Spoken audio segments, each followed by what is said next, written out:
She hates this. I'm so excited to be... Okay. Did that excite you too much too? Thank you. I'm so excited to be back. Well, I mean, it's like, I'm happy, but I really wish that I was still in the warmth and in paradise. But honestly, we miss being just, you know, in your own home, in your own bed, and with our dog, Sophie, of course. So, you see her right there? Sophie. Yeah, we really missed her. So Mexico was so fun, full of all these adventures. I took the GoPro with me, right? I really wanted to take my Canon, but with it being so big and carrying it around and things like that, we just, you know, didn't want anything to happen. So we got the GoPro. That's the main reason we got it.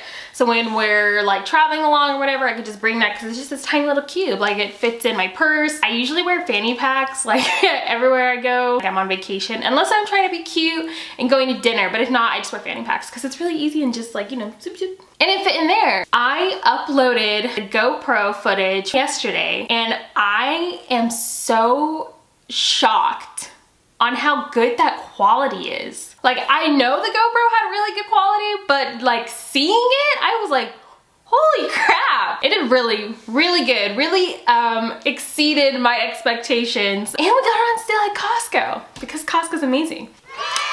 Speaking of Costco reached out to me. 2 months ago, I uploaded a picture of me eating Costco pizza because I love Costco and Costco's the best. Costco reached out to me like a month later and was like, hey, we love this image.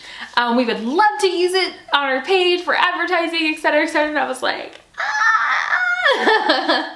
That's like a dream. I literally love, like, we always say, if I could do my engagement photos all over again, I would do them at Costco because we truly love Costco. We have like Costco dates. Like, oh, let's go. And this was even in college. We would have Costco dates and just like go to Costco, walk around, get some samples, just chill, you know? I mean, it's just so nice.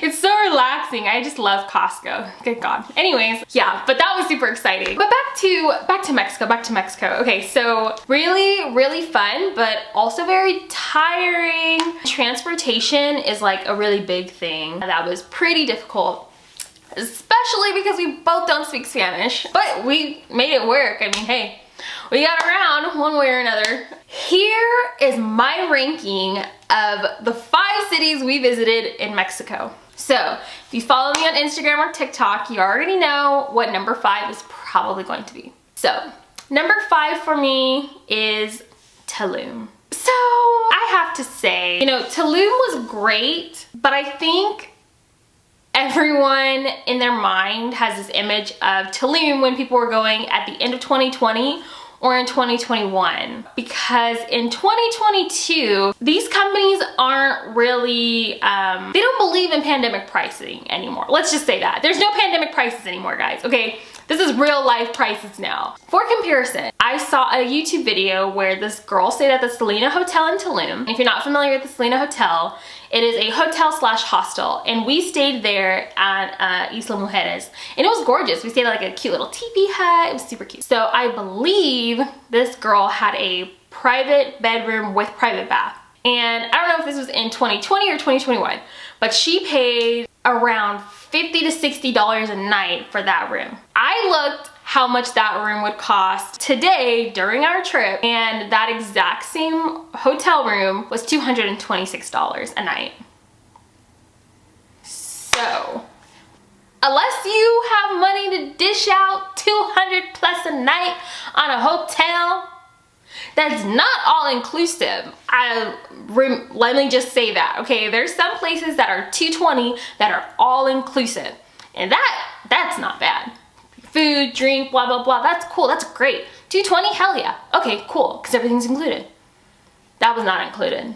A lot of these boutique hotels and things like that, they might include breakfast in your pricing. So that's just a comparison on how it's, you know, how everything's kind of gone up in the past year. And that kind of sucks. So because Tulum is so damn expensive, you have to stay in Tulum town. okay? And Tulum town is about 25 to 30 minutes away from the beach. You know, it's not just the beach, but like, damn, I wanna go to the beach. I don't wanna take that long to get there.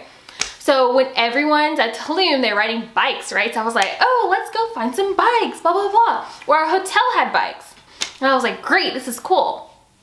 Bikes were a little janky, but you know, that's fine. Whatever, I don't care. I won't argue with free, right?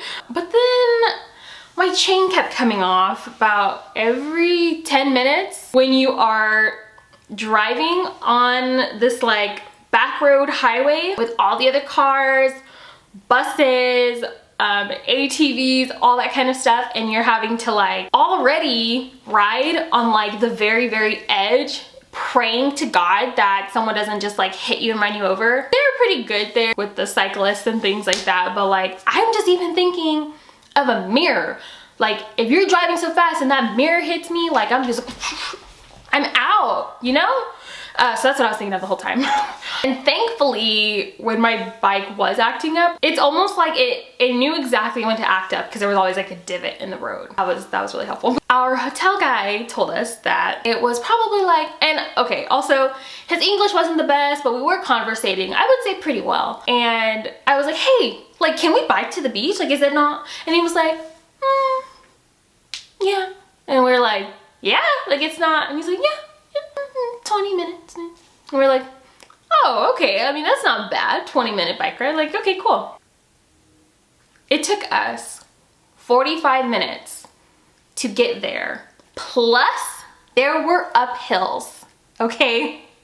And then 45 minutes back. So when we got to the beach, we honestly only enjoyed it for like 30 minutes because we were scared to death to ride back on that road when the sun went down. So we had to like book it and hurry up. So if you do go to Tulum and you're staying in Tulum town and you want to ride bikes, only ride your bike in the morning, basically.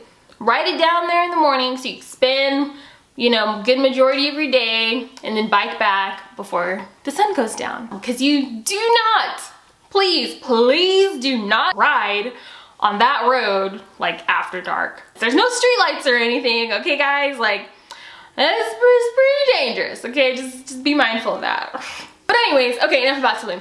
Number 4. Honestly, this is actually kind of hard to rank them. I would say number 4 goes to Cozumel. We stayed at the cutest Airbnb in the world in Cozumel. It was so gorgeous. It was bright, colorful. It was giving me that like nice, authentic Mexican vibes. They cooked breakfast for you in the morning. Like they had an entire menu of like different, you know, dishes you can choose from. We did stay a little further in, away from like the tourist area. We were right next to the Mexican Walmart. We did go in there. That was pretty interesting, and did some shopping. When we were there, we rented a scooter, went around like all day, and everyone was nice in Cozumel. Everything was great. The taxis weren't too crazy. There's a story about that. That's a story about the I'll say that later. I'll say that at the end of the video, okay? Because there's a pretty bad story when we first got there. It put a really bad taste in our mouth the very first day, but I won't ruin the video yet. I won't ruin it.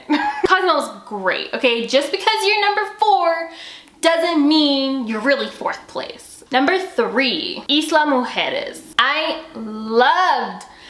absolutely loved the little town of Isla Mujeres. I really wish we stayed another day, and if we did, I probably would have bumped them up to number 2. But Isla Mujeres is just the cutest, like, smaller island.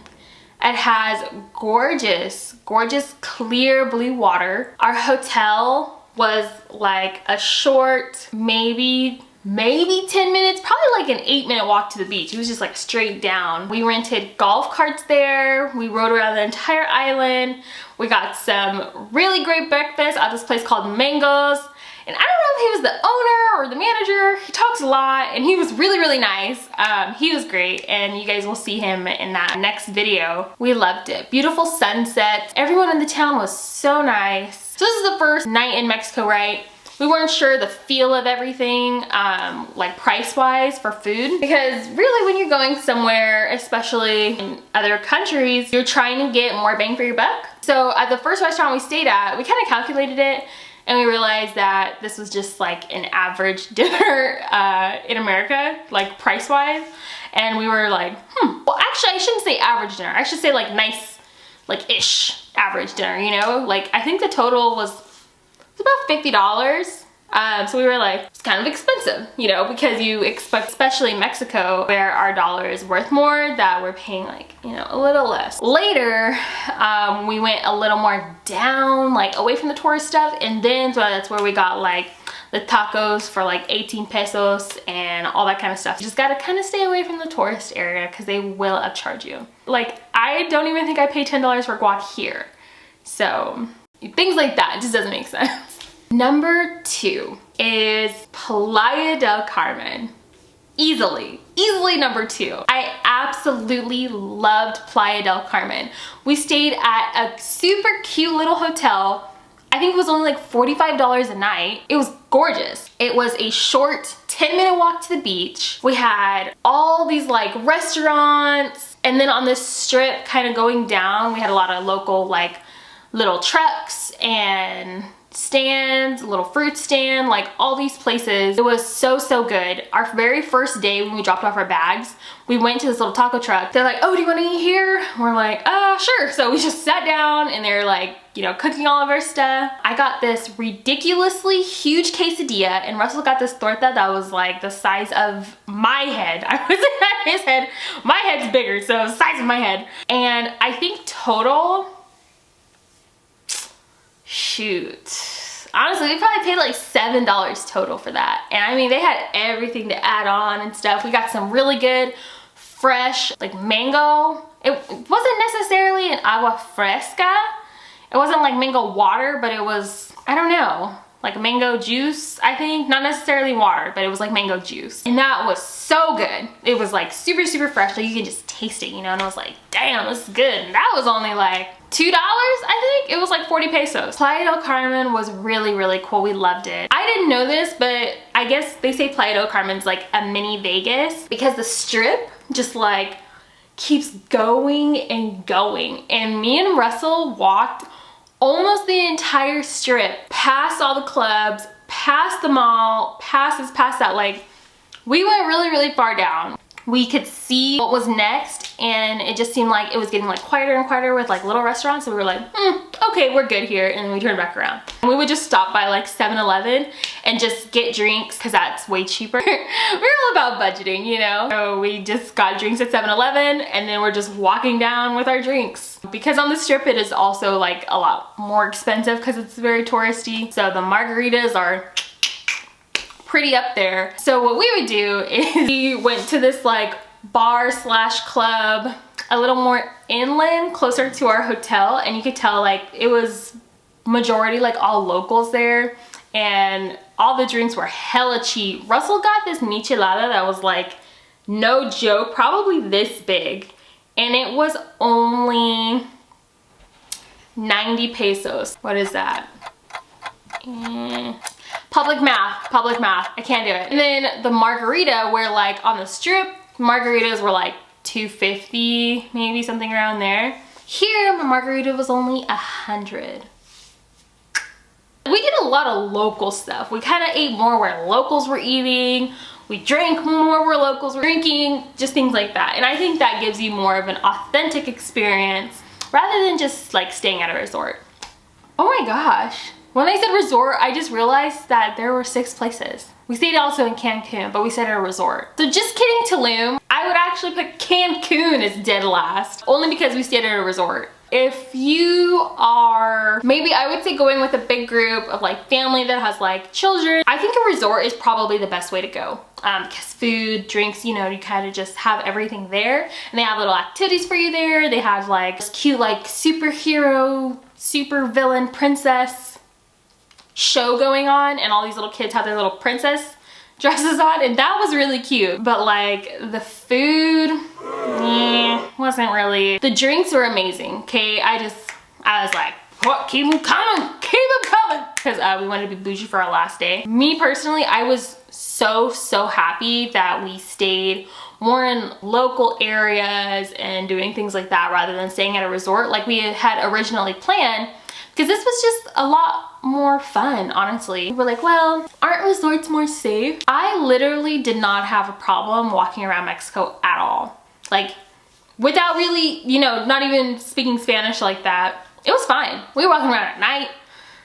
We were walking around probably some areas we probably shouldn't have been walking around, but like we never felt any type of way out there.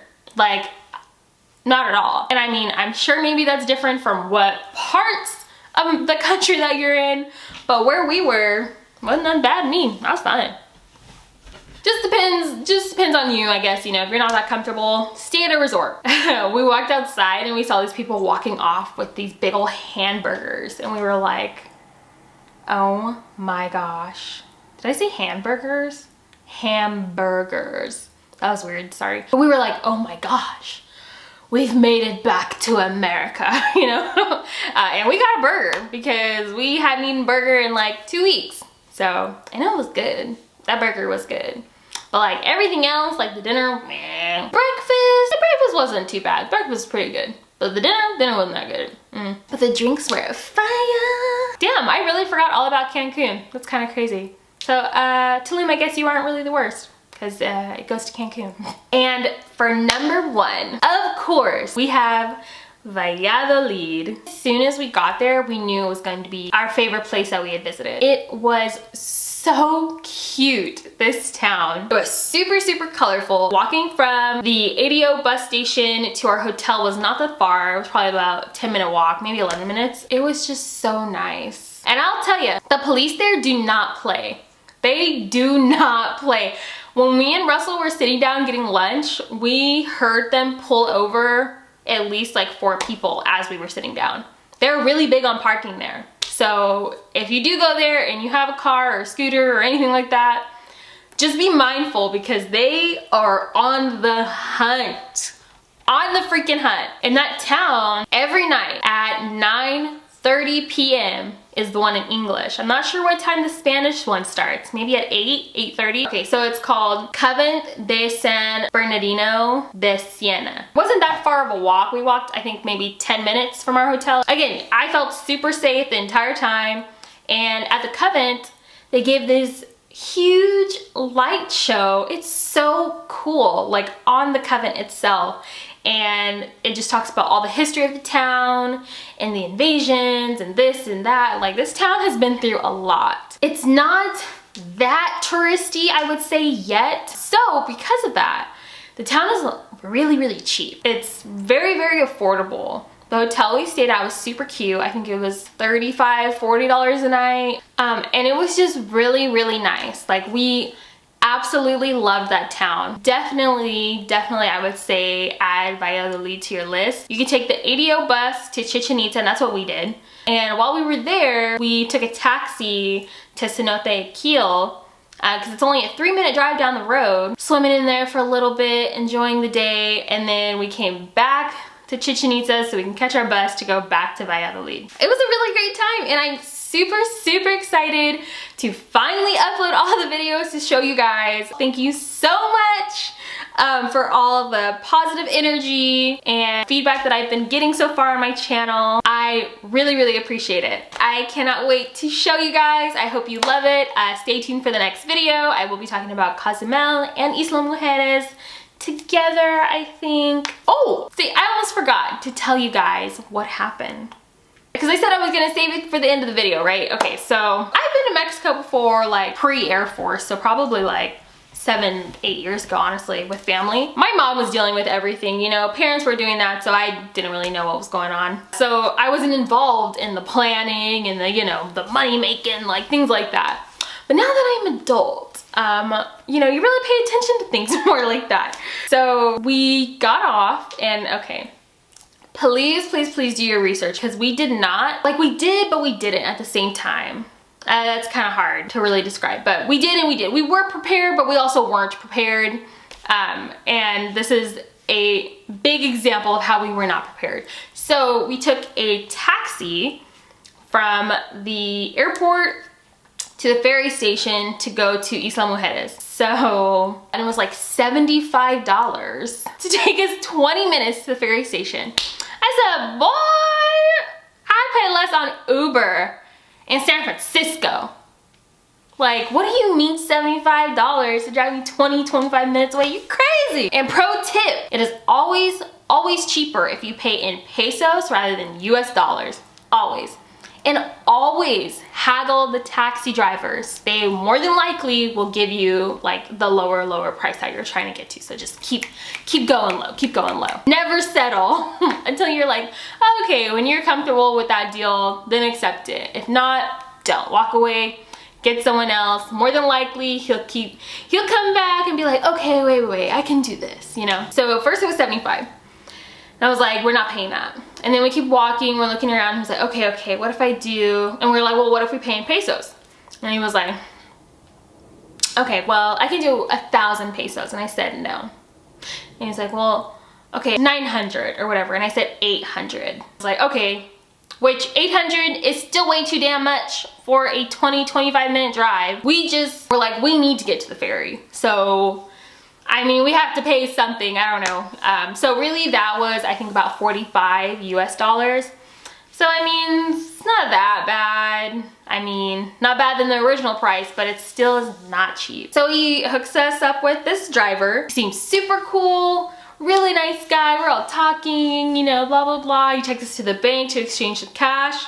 Really good exchange rate, which I wasn't super aware. I didn't know that the closer you are to like the number you see on Google, the better. I thought the lower number, well, dang, that means that must be really good. Because we exchanged, thankfully, only $100 at the airport. Do not exchange your money at the airport. No.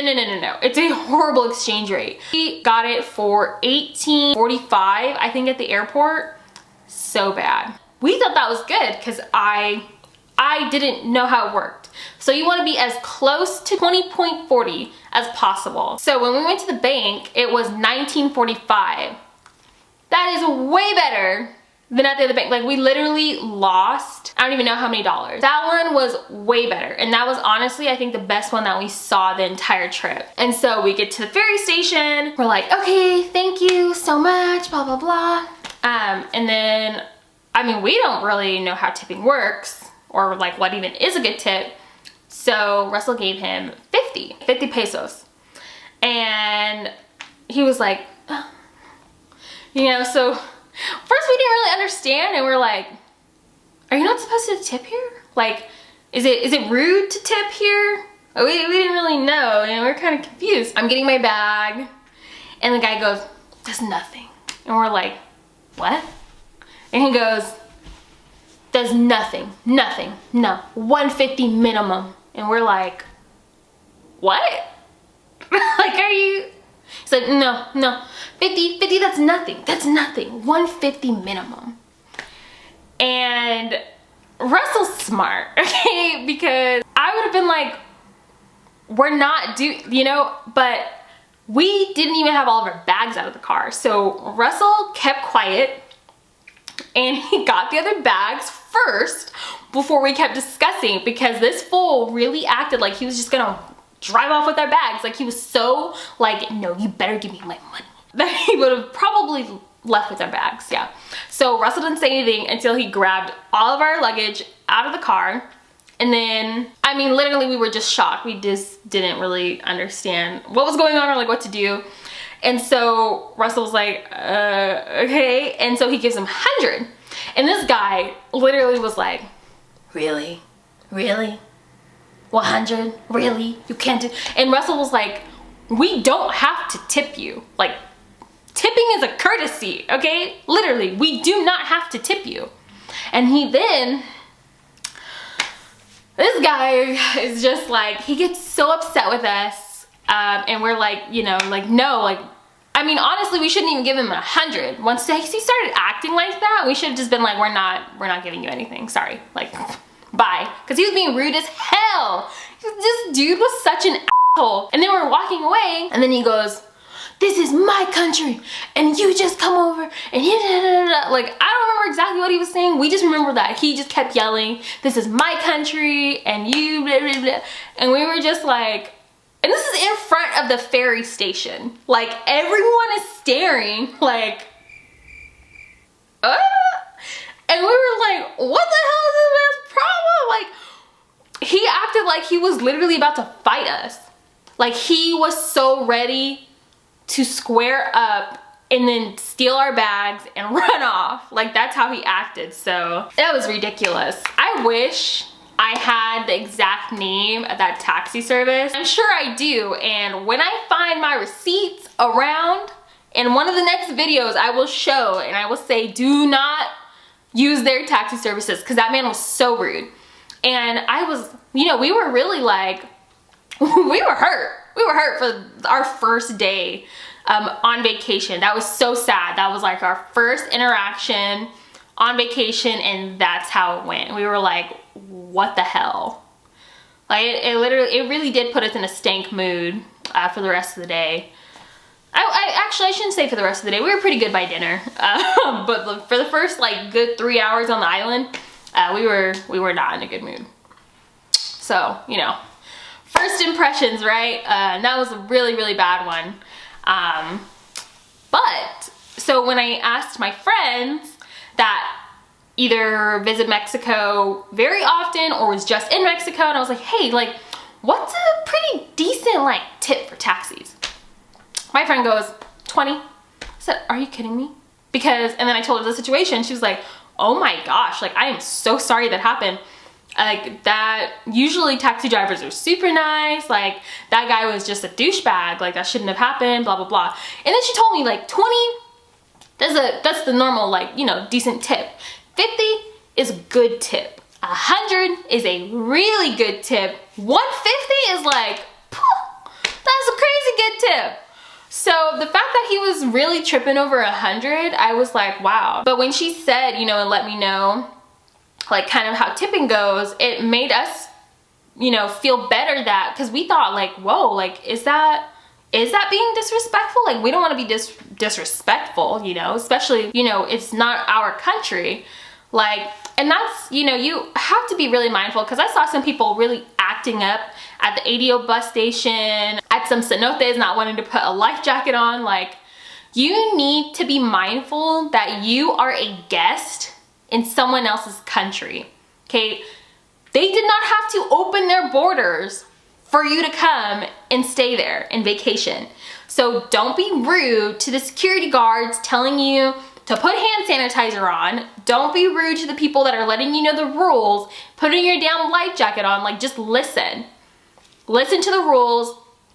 Don't be disrespectful. Doing all that like your American is showing. And it's really embarrassing, especially to that girl in the ADO bus. She was doing way too much, and this man was like trying to help her get an earlier bus because she didn't want to wait, blah, blah, blah. It was all this stuff. But, you know, I was happy when I saw that they didn't allow her on that early bus. I said, no, girl, you can wait. Because she was real rude to my man in the front, telling her to just do the damn temperature check and put some hand sanitizer on. She was like, well, no, I have a ticket and there's all these people in line. Like, girl, get in line. You're freaking, you have to buy a ticket, right? Because that is not the time that you're trying to leave. So that means you need to buy a new ticket. Damn. And also, if you want to avoid the ticket lines at the ADO bus station, you can just get them online. I bought all of our bus tickets on BusBud, and there you can actually see, like, because there's one called ADO, there's one that starts with an M, like Mayfair or something like that, and then there's one called AU, I believe, and it has all the times, locations, etc., etc. So I would use BusBud, and it saves you a lot of time rather than waiting in those long lines, because sometimes it goes outside and then you're just like burning and it's hot, and then like everyone was getting frustrated at the bus station one day. And I really think, you know, the heat really influences your mood. You know, when you're all hot and bothered, you get pissy real fast, and it really showed out there because it's hella humid, it's hot, people are being rude, like, it was just all this stuff. But yeah, that was the story that I wanted to tell, and then I kind of just went on a little rant more. Yeah, but anyways, I hope you guys enjoyed that. I mean, it was kind of a sad upsetting story, but it has to be told, okay? Because I'm sure someone watching this may possibly experience that in the future. So if you do, Now you know, watching this, $50 or 50 pesos is a very acceptable tip. Because after that, we gave a guy 20 pesos because we did not have that much driving around. Like, that was our normal tip that we gave, was 20 pesos after. Every single taxi driver was so thankful. They were nice, they were not rude. They're like, oh, thank you so much. Oh, blah, blah, gracias, blah. You know, like, it was just that one guy. He was just a douchebag. And like, I always, you know, just think like, okay, well, maybe he's just having a really bad day. You know, maybe he's just really going through it this week. But that guy was hella rude. So I don't know what was going on in his personal life, but he really let that just, you know, tangle into his professional work life. And that was horrible. Horrible. Yeah, so I hope this was helpful, guys. And again, I cannot wait to show you the rest of my videos. It was great. And I will see you guys on the next video. Bye.